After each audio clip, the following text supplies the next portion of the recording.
Well, hi everybody. Got to say, welcome back to Plastic.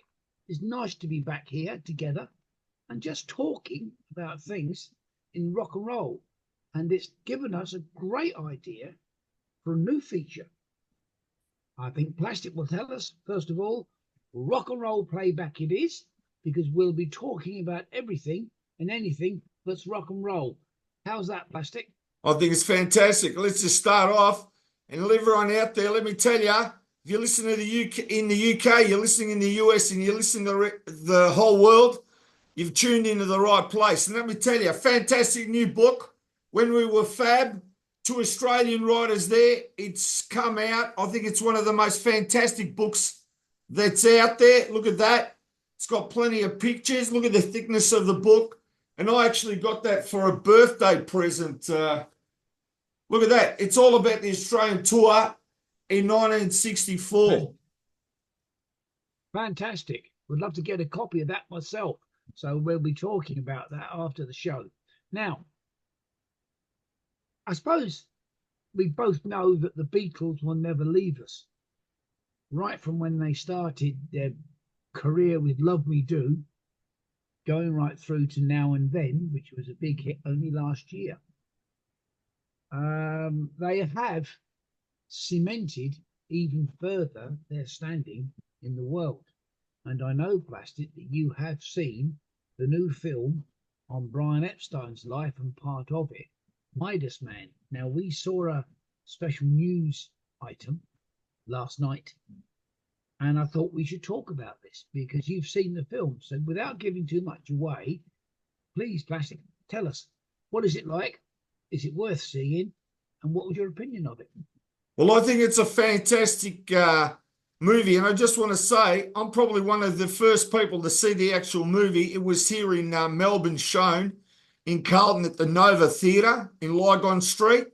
And I found out about it, and it was running like for 30 days. And I was one of the first people to stick it on Facebook with the poster of the Midas Man on the internet and tell people it's a great movie. To me, it's very authentic when you look at the movie. The people that play the Beatles sound that look like the Beatles, and you think you're taken back to 1962. I mean, it's just amazing. Even the cavern and everything about it, it's just like the movie is so real. Well, so therefore you think that it was A, well done, B, that it was authentic to detail, and C, do you think it was fair? All of the above. Right, well, there you go. So we saw this special last night called The Midas Man, and I must admit I'm looking forward very much to seeing it. Is it in the cinemas or is it being streamed? Okay, I just want to say, it had a limited run at the Nova Cinema here in Melbourne, and it stopped. Okay, so I think it's being streamed. I'm pretty sure then that either Disney or Paramount will get hold of it. So that's a great movie to look forward to. Now, I've got some news for you I'm all ears. concerning this little thing. Read it out. Inside number 3. Now, I can tell you that the book has generated a lot of interest, and I can now tell you that we will be in production very soon for a radio series on it. I shall be making a radio series all about Apple Records. We've agreed. Got to go down to the studios to put it all together. It looks like being 14 one-hour episodes, and we'll have lots of music, facts, information about Apple Records, and the producers have said, let's call the radio series Inside Number 3. So I shall be presenting some of it. There'll be a couple of other presenters as well, and it will be aired in the new year.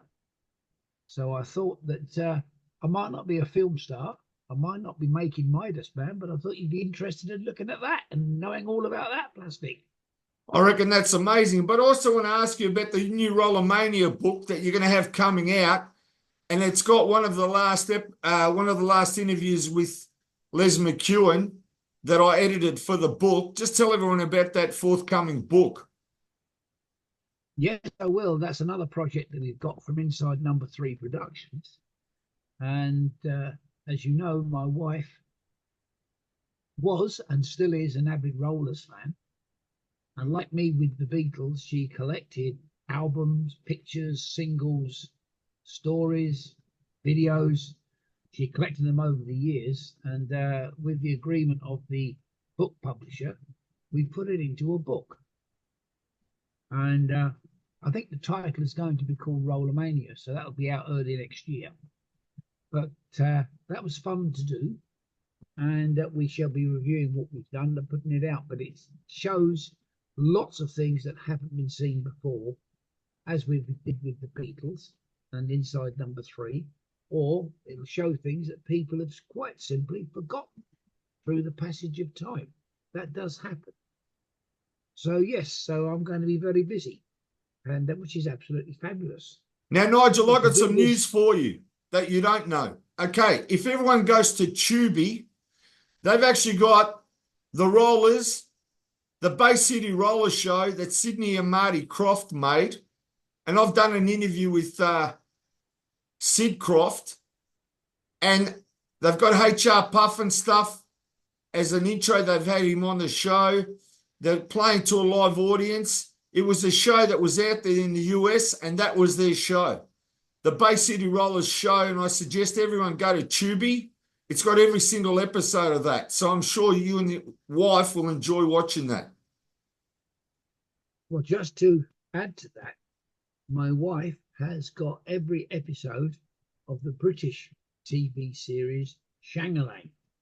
So she's got every episode complete, which is really fantastic because that's really hard to get. She even has got the Christmas special, which is not available in most people's collections.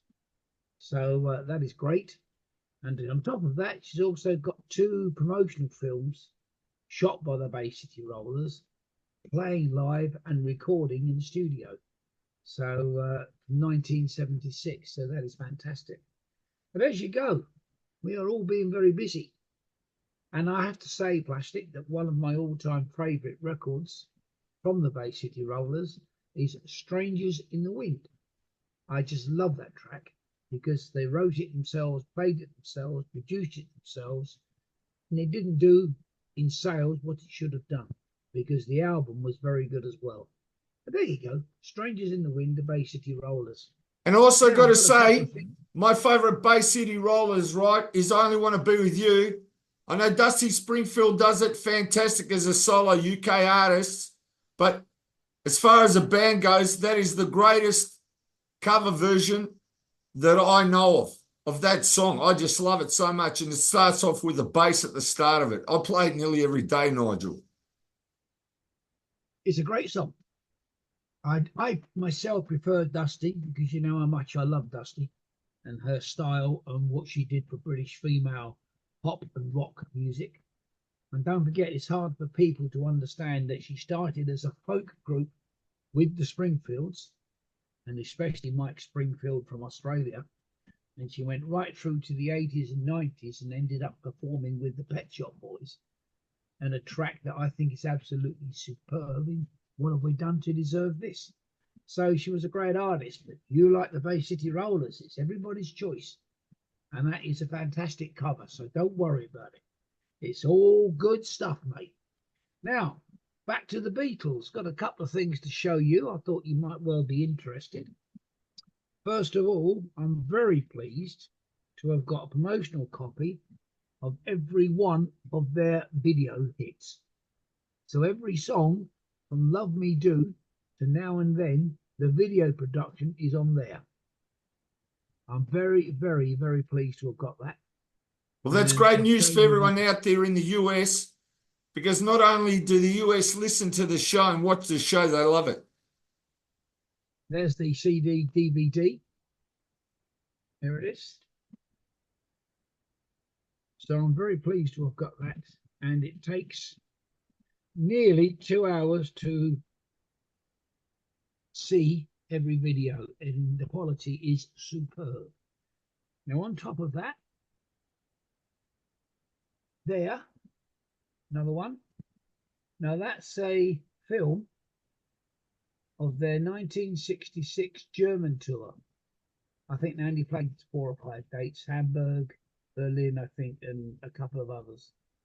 But that is notable because on that video is the complete performance given by Peter and Gordon. And that film is extremely hard to come by. So it's on there, which is really, really terrific. And I can tell you something else. The quality is extremely good as well. And I've got to say, with Peter and Gordon, I Go to Pieces was written by Del Shannon, and that's an amazing song, honestly. It is. I also like their version of Paul McCartney's Woman. And as you know, I've got the original demo version sitting somewhere. So there we go. Now, there is a beautiful set.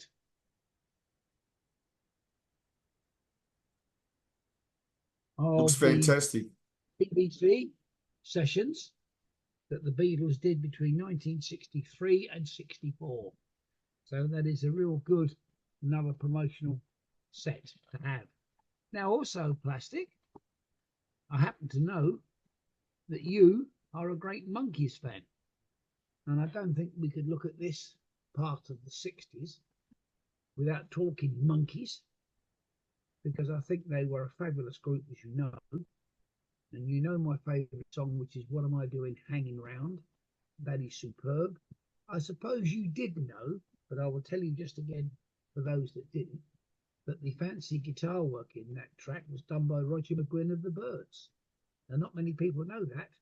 How does that song sit with you? That's one of their greatest songs, without a doubt. And the great thing is, the more you hear it, the more you love it, with Mike Nesmith's vocals. But also got to say, there's a song called All of Your Toys. And what happens is, when the Monkees fought for the creativity to release their own songs, that's the one they wanted to release as a single. And they wouldn't allow them to release it, and it was released later on.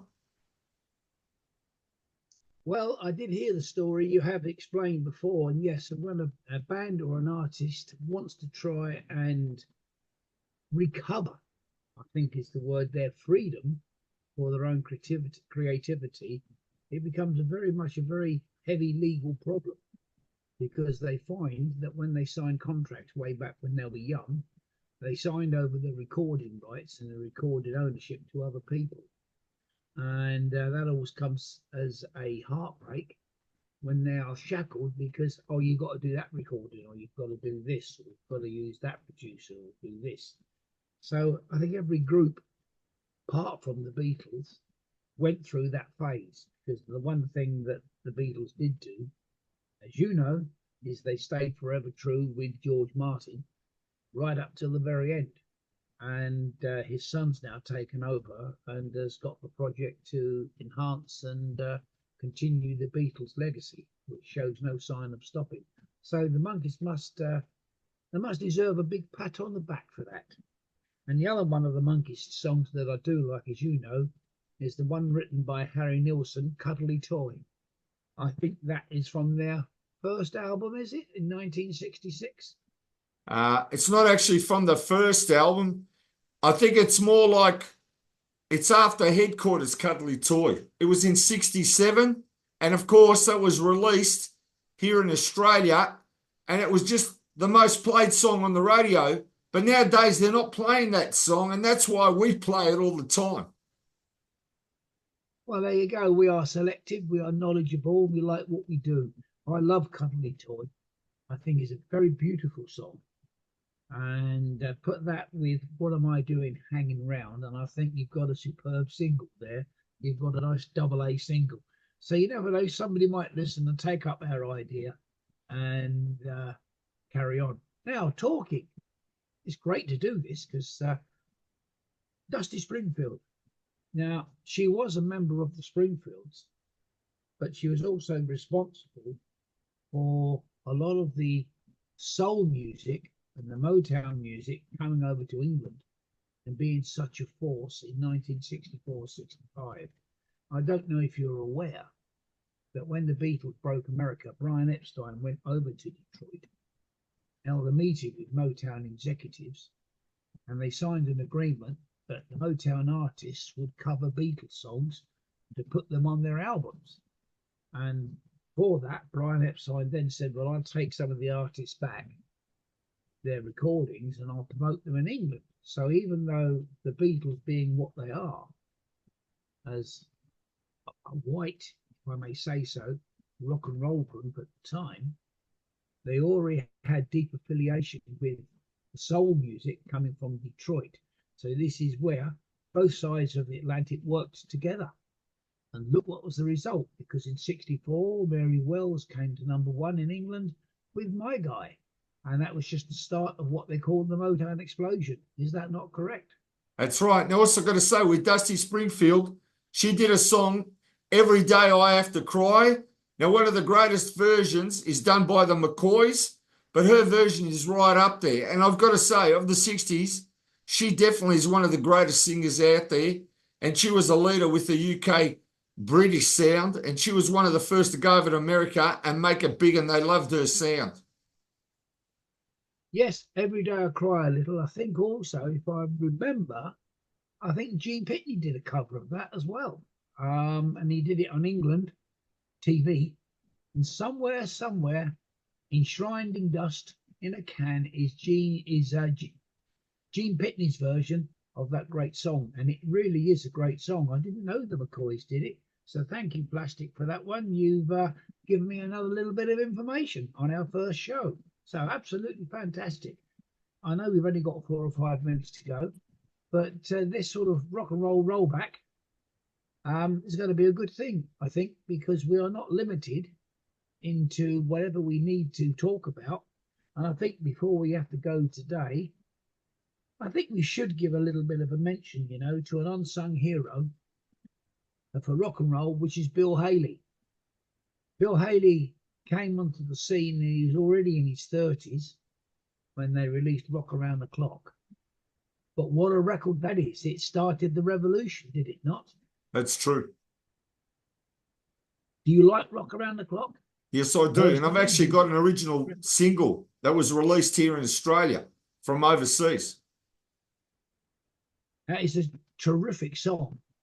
And I know, did you know that it was a hit in England approximately for every 8 years from 1956 until about 1993? It got into the charts roughly every 8 years. Unbelievable, unbelievable music history right there. Great song. And he sadly died a good few years ago. But also the other catalyst for Bill Haley is that he appeared in Liverpool in 1957, and that was the first time that John Lennon and Paul McCartney were in the same building at the same concert. And although they didn't know each other as people, they knew of each other as another person, and they did acknowledge each other. So that also, Bill Haley, in that concert at the Liverpool Dominion Theatre, set the scene for what was to follow in the matter of about 8 years afterwards. So isn't that fantastic? Fantastic, for sure. Well, I think that we've done a great rock and roll playback for our first program. We've touched on many things, many great instances. And I'll tell you something, Plastic, good to be talking to you again, because we've both been very busy, had a lot of things to do. Just goes to show the power of what we do in music continues to reach other people. So all I can say to you, Plastic, thank you once again. Great to do it, and let's do more. We'll see everyone next time. See you.